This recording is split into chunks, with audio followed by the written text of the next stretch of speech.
Welkom by die Ligpunt Kerk podcast. As Ligpunt gemeente is dit ons begeerte om God te verheerlik deur disippels te wees wat disippels maak en 'n kerk te wees wat kerke plant. Geniet hierdie week se preek.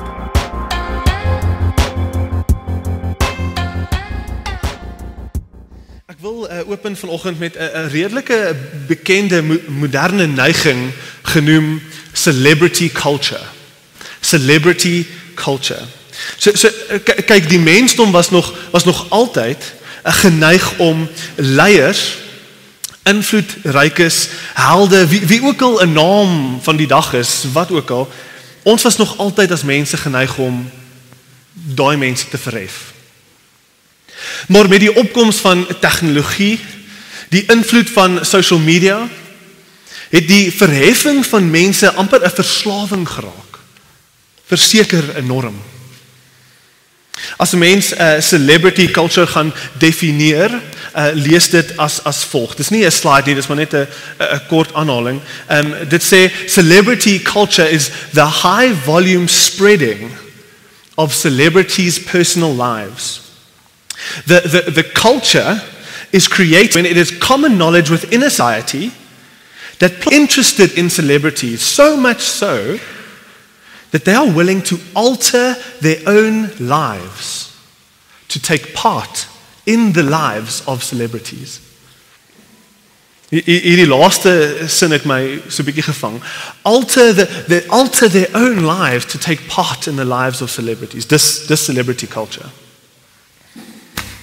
Dit behoort ons verseker nie te verbaas nie, vir so lank as wat die sondige mens lewe, vir so lank al rus die versoeking gereeld op ons om redders te maak van mense. Sien ons kyk invloed en krag van 'n persoon en ons dink ek soek dit, volg hom. Ons kyk na die geld van 'n spesifieke persoon en ons dink ek soek dit, ek volg hom. Ons kyk na die wysheid en die intellek van iemand en ons sê, volg hom. Ons sien die roem van iemand en ons sê, volg hom.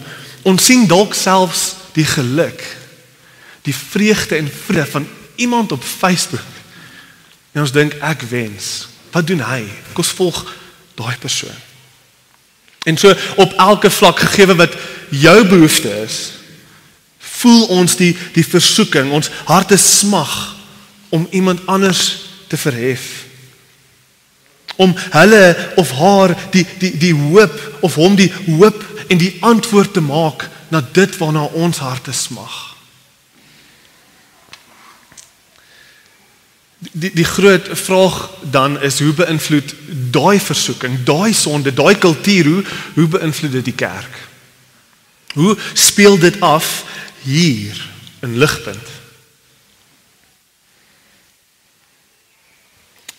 Ek dink vir ons, en luister asseblief mooi, ek dink vir ons, as ons kerkgaande mense is, as ons ligpunters is, wat met ons hier gebeur is waarna smag ons?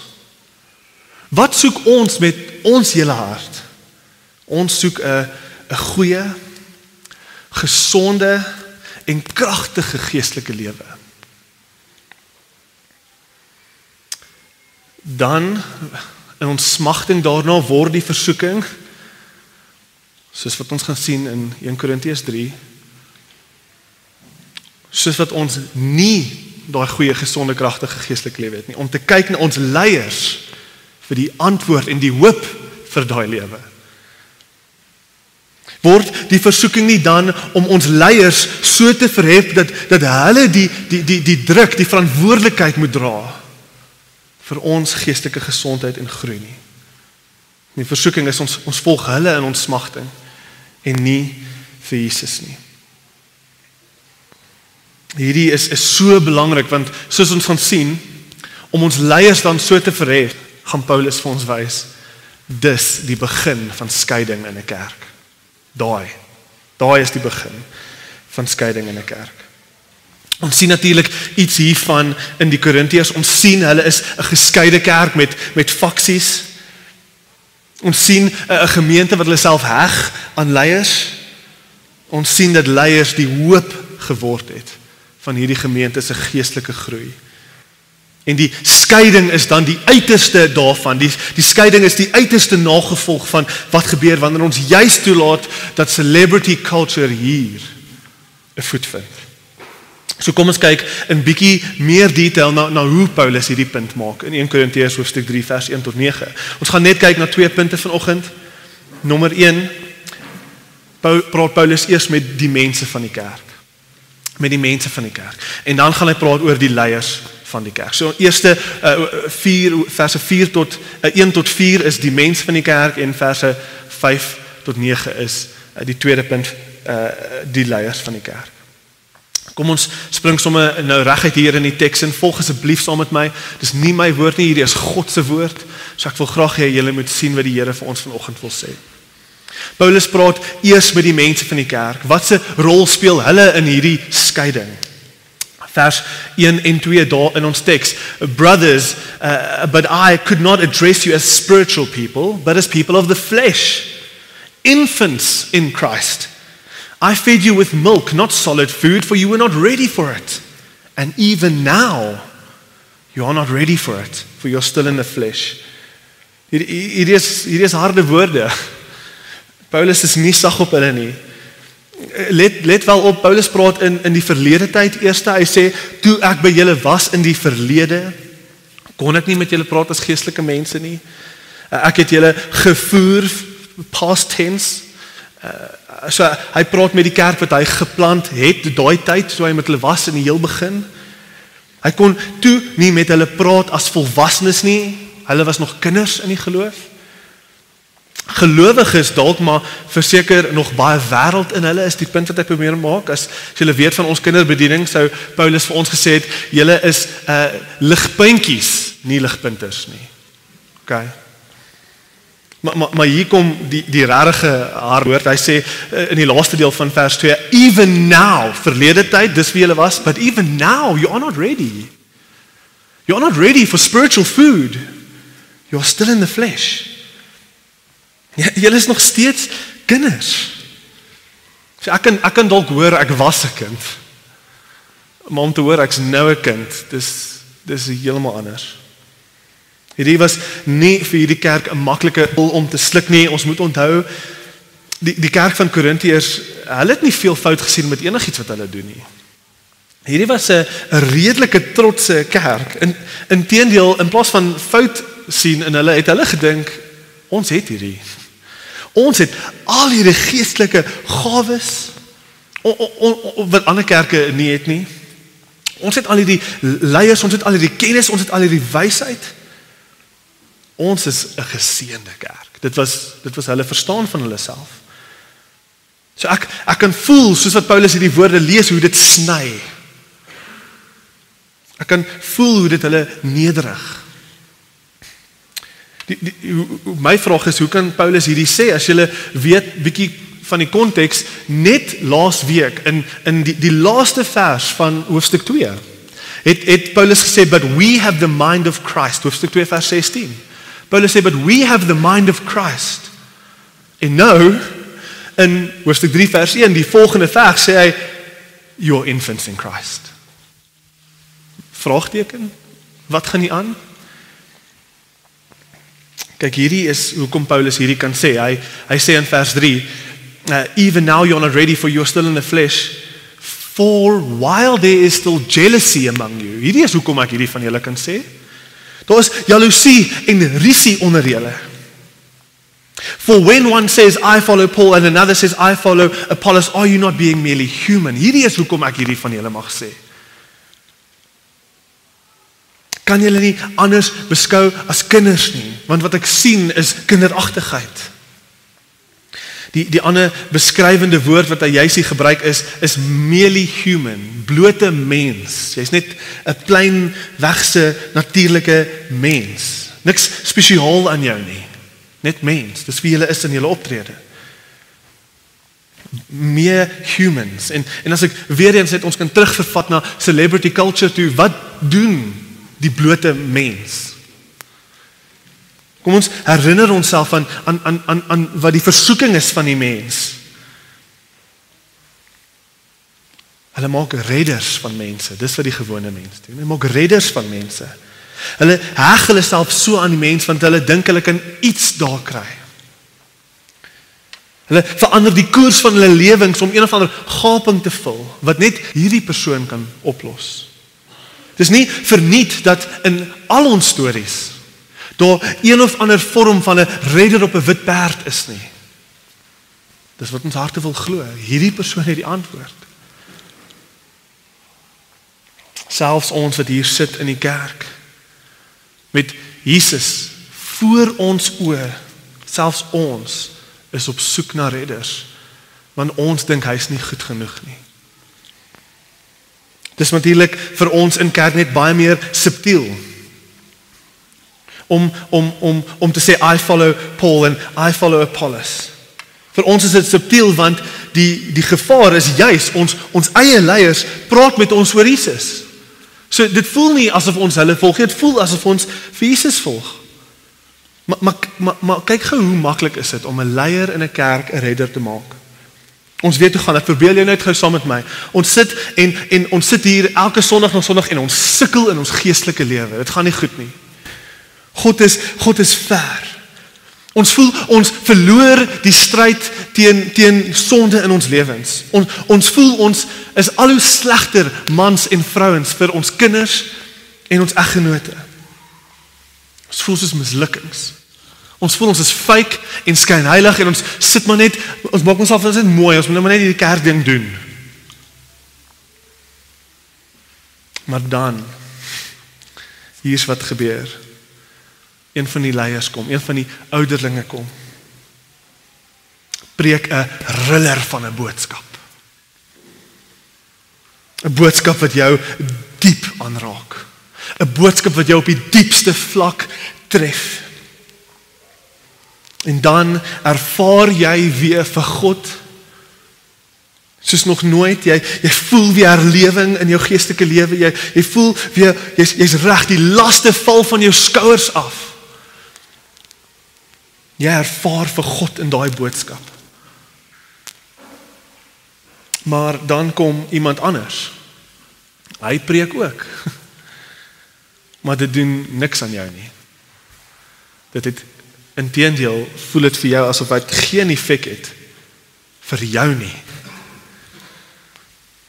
In plaas daarvan om dan vreugde te vind in God, in die evangelie wat gepreek was en in Jesus wat sentraal was tot daai boodskap, dan kom die leuen. Dis daai persoon. Dit moet dan hy wees. Wanneer hy preek, dan gebeur dinge. Vir jou. Vir iemand anders is dit natuurlik 'n ander prediker of 'n ander ouderling, maar dan stadig, maar seker voel jy, dis net hy wat met jou hart kan praat, dis net hy wat vir jou geestelike groei kan gee, en al hoe meer kyk jy neer op ander predikers, hulle is nie meer goed genoeg nie, jy word so 'n bietjie meer krities. So stadig, maar seker, beweeg jou hoop vanaf Jesus na daai mens toe. En so stadig maar seker begin jy hom volg. So stadig maar seker begin jy jou hoop op hom sit vir jou geestelike groei. En wat gebeur dan? Hierdie is belangrik. Wat gebeur dan? Jy bly dalk jare in die kerk. Maar dan gebeur die lewe. Sonde gebeur. Dinge buite jou beheer gebeur. Die leier op wie jy soveel hoop geplaas het, hy moet loop. Maak nie saak hoekom nie. Dis die realiteit. Die lewe gebeur. Hy moet gaan. En dan, ewe skielik, is daar faksies. Daar was nog nooit faksies nie. Maar nou is daar faksies. Daar was nog nooit faksies nie. Daar was maar net die murmureringe onder die mense van wie die beste prediker is. Klein verskille van wie ek dink die beste is. Maar nou dat iemand loop, nou is daar skielik faksies. Nou dat dit te laat is, sê vir ons. Nou skrik ons. Nou sit ons in 'n geskeide kerk. Want die helfte van die mense bly agter en die ander helfte volg die persoon wat loop.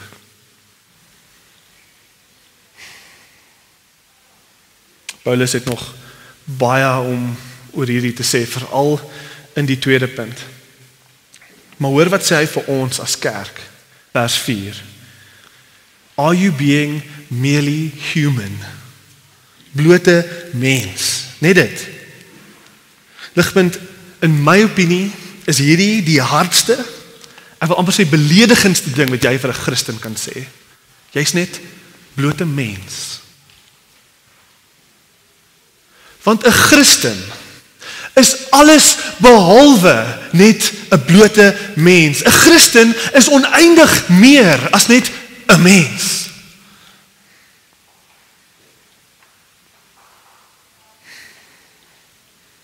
Hier tel ons die tema op van laasweek. Die Christen is alles behalwe 'n natuurlike blote mens. Ons is mense van Christus met die gees van Christus. Hoofstuk 2 vers 12. Aan ons is the secret and hidden wisdom of God geopenbaar. Hoofstuk 2 vers 7. Die secret wisdom and knowledge of God, dit is die glorie, die krag en die weggesteekte wonders van Jesus Christus en hom gekruisig. Dis wat aan ons gegee is. En dit maak ons nuwe mense, alles behalwe natuurlike, blote, meer human. Sê aan ons is die voorreg gegee om te kan sê ons was 'n mense van die donkerte, maar ons is uit die donkerte uitgeroep en ons is nou in die koninkryk van die lig. In Jesus naam, dis wie ons is. Ons het die gees van God in ons. Alles behalwe mere humans. Hierdie wys natuurlik vir ons dat hierdie probleem, hierdie gehegtheid aan mense, 'n probleem wat weer eens gegrond was in 'n diep identiteitskrisis. Hulle was dalk gelowiges, maar weer eens sien ons, hulle kyk deur heeltemal verkeerde lense, hulle nuwe mense met verkeerde lense.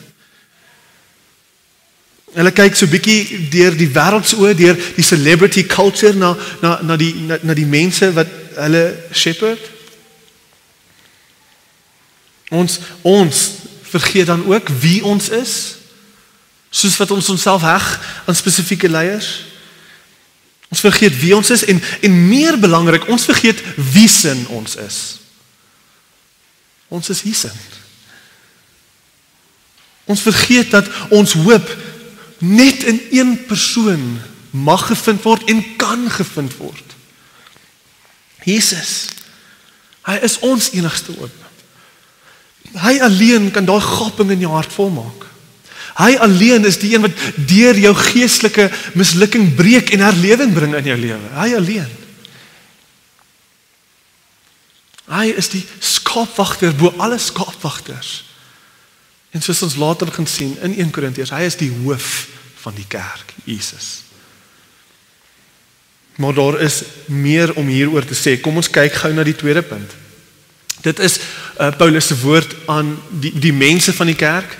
Hy praat nog steeds met die mense van die kerk, maar hier in die tweede punt praat hy oor die leiers van die kerk. Paulus fokus nou so 'n bietjie hier op die verskillende partye en hy probeer hy wil hê die leiers moet iets hoor, maar hy wil ook hê die mense moet hoor oor hoe moet hulle dan dink oor hulle leiers? Hoe moet hulle dan dink oor hulle leiers? Kyk asseblief weer saam met my op julle bladsytjies. Ek wil ons herinner aan verse 5 tot 9. Ons gaan 'n bietjie tyd hier spandeer. So lees weer saam met my. Paulus sê vanaf vers 5 af, what then is Apollos? What is Paul?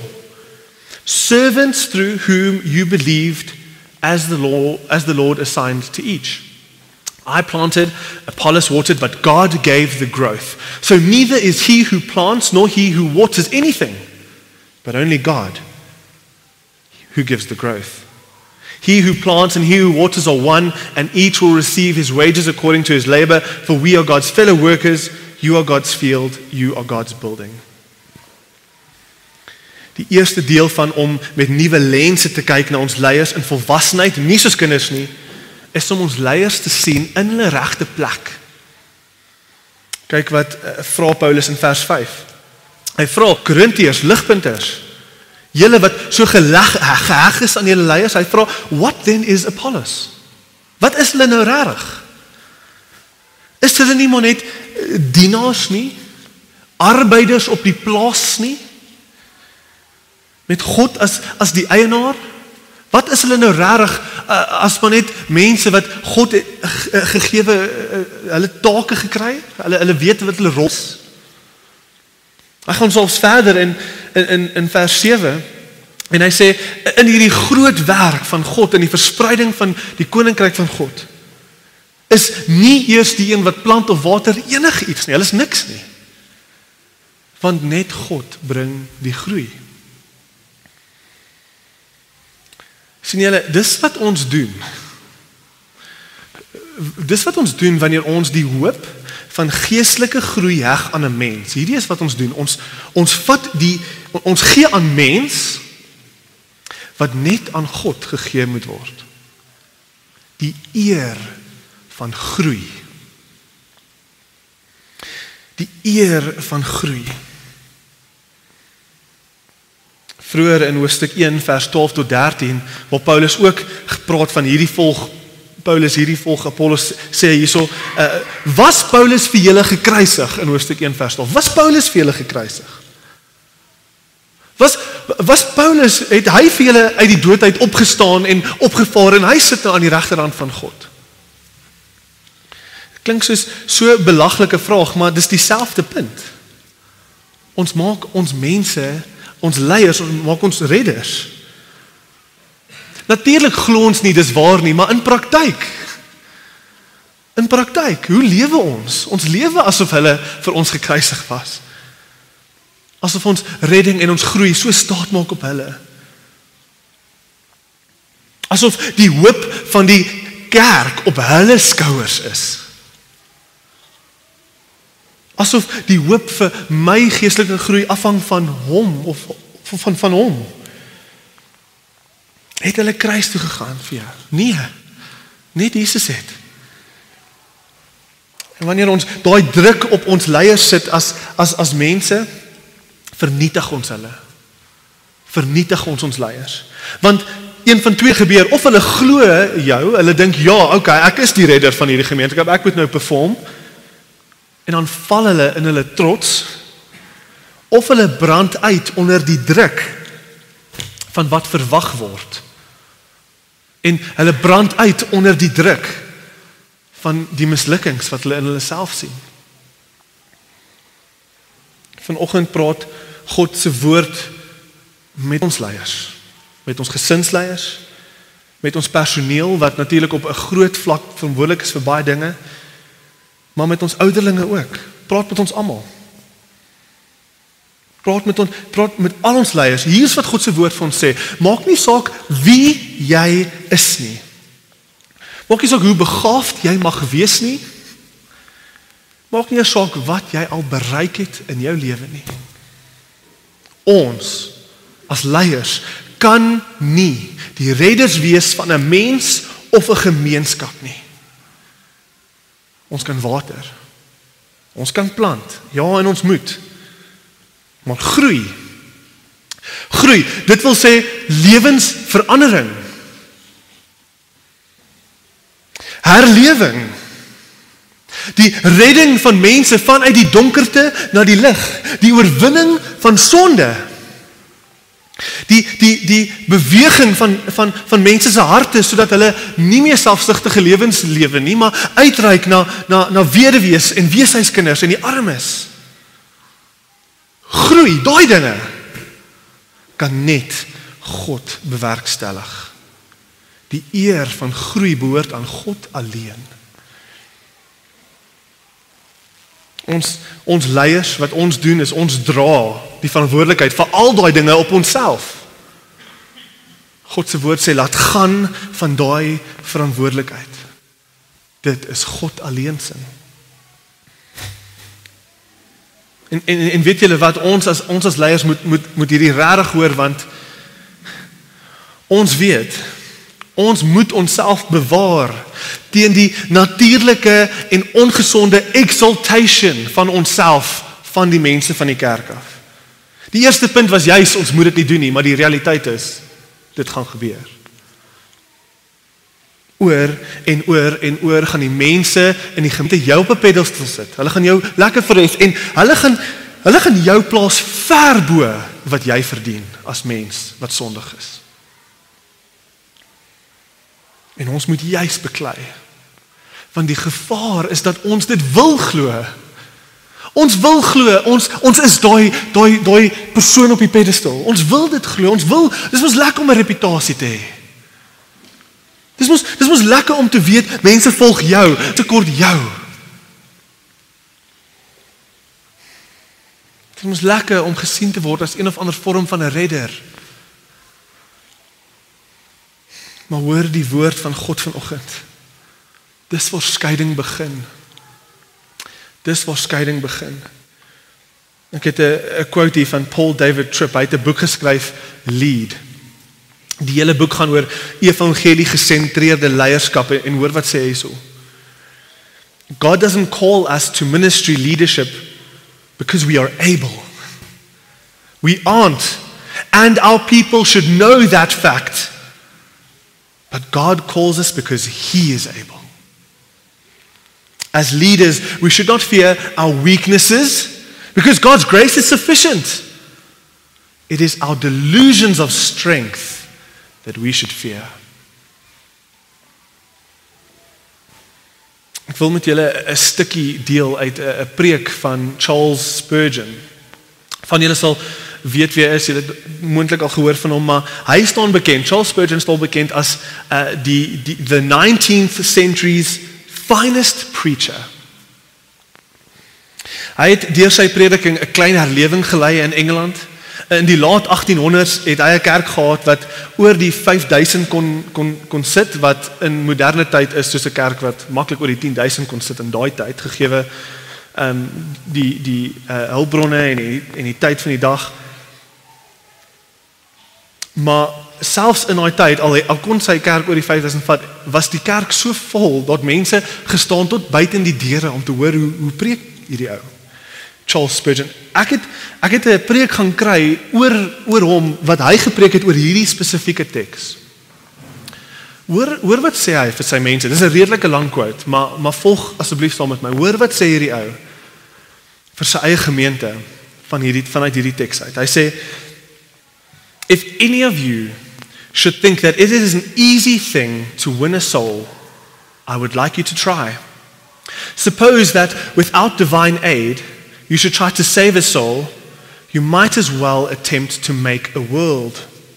Why, you cannot even create a fly. How can you create a new heart and a right spirit? Regeneration is a great mystery. It is out of our reach. I have stood here and preached Jesus Christ, preached my whole heart out, and yet I know that I have never produced any saving effect upon a single unregenerate man unless the Spirit of God has taken the truth, opened the heart, and placed the living seed within it. He who presides over a great church and feels an agony for the souls of men will soon be convinced that if God does not work there will be no work done. We shall see no conversion, no sanctification, no final perseverance, no glory to God, no satisfaction for the passion of the Savior. Well said our Lord Jesus Christ, without me, ye can do nothing. How this should drive us to our knees. Since we are nothing without God, let us cry mightily unto Him for help in this holy service. So far from supposing that our union and prosperity at this church are in any measure due to me, Spurgeon, I protest that the sole cause of all the soul winning that has been done in this place is to be found in the prayers of the saints. I am terribly afraid, lest this prayerfulness should be dampened down. What did it say? I am jealous, lest you should think the preacher is something, and then should fail to pray. Because the preacher is something, we should fail to pray. There is, hoe do eerlik is hy? Hy sê, there is a thinner congregation when I am away. So hy gaan natuurlijk weg en doen ander goeders. Dan kom mense nie meer kerk toe nie. There is a thinner congregation when I am away, and therefore I am afraid that you have some reliance upon me, and do not expect a blessing when I am absent. Is it so? Having begun in the Spirit, are ye now made perfect in the flesh? Have you begun to be of Spurgeon? This will never do, brothers. This will never do. Ek sluit af met hierdie challenge. Ligpunt, as ek moet reguit wees met ons vanoggend.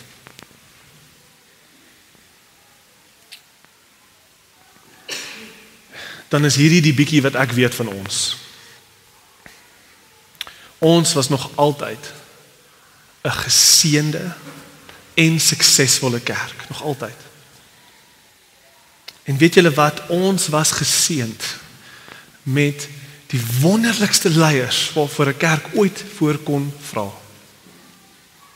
Die wonderlikste ouderlinge. Maar in ons sukses, in die wonder bo wonder wat die Here met ons leiers gedoen het, met ons ouderlinge gedoen het, wat hy bereik het deur hulle, nooi God se woord ons uit om vanoggend te erken dat ons begin baie dink het van onsself en verseker dat ons baie begin dink het van ons leiers en van ons ouderlinge, en dat ons so bietjie vergeet het dat ware groei net van God afkom, van geen leier nie, van geen ouderling nie, ongeag hoe begaafd hy mag wees. Ons het begin dink aan ons leiers, soveel so, ons het so begin dink aan hulle, dat ons begin vergeet het, hulle kort gebed, want hulle is nie able nie, God is able. En selfs nou, Ligpunt, selfs nou juis, waar die ouderlinge nou juis deur 'n moeilike tyd gaan, nou vrees ons vir die toekoms van die kerk, asof die toekoms van die kerk in hulle hande lê. Nee. Ja, hulle het geplant. Ja, hulle het gewater, maar God het die groei en die geseëndheid hierdie kerk gegee. God alleen. Anders was daar nie 'n kerk hier vandag nie. Ligpunt, ek glo hierdie is 'n tydperk waar ons as kerk genederig word onder God. Waar ons van ons sondes moet bely. En waar ons verseker deur God teruggeroep word om te bid vir ons leiers en vir ons ouderlinge. Hy roep ons vanoggend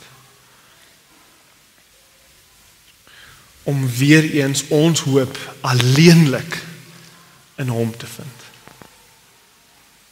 Amen. Kom ons bid saam.